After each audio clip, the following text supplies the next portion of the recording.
Good morning, students. Let us continue poem second, an elementary school classroom in a slum. See the summary of stanza 3.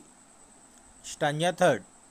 The children the children in the slum area face many hardship. Like every other person, Shakespeare is an evil and wicked man for them. They find a map to be a bad thing for them. The world of rich does not do any good for them. They are not loved and liked by the rich. The world is full of attraction, beautiful ships, the warmth of the sun, and love are beautiful things. They entice the children. They are forced to steal them. They try to run away from their miserable surrounding.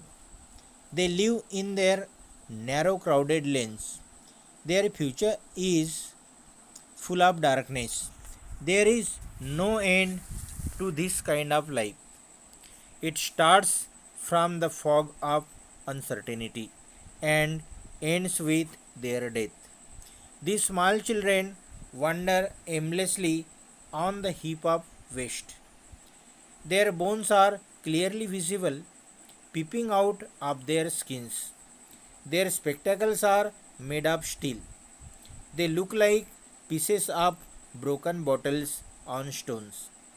They spend their time and space in dirty and foggy slums. The slum area is like a doom. Doom means here hell, narak. It is a blot. Blot means kalank. It is a blot on the rest part of the world of the rich and the great. This is the summary of stanza 3. Now let us see summary of stanza 4. In last stanza, the poet says that governors, teachers, inspectors, visitors, and civilized people must try to change the life of these kids. They should make the world map a reality for them. They should help the kids to achieve their dreams. The dirty and unfavorable environment of the slum has closed all the gates of development and progress for the children. They are shut down like the catacombs. Catacomb means underground graves.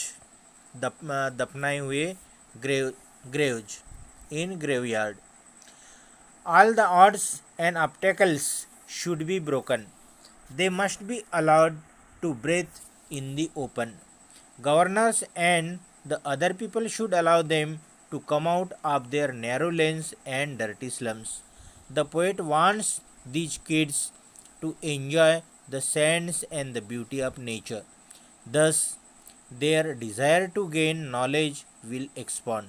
Then they will go through the white leaves.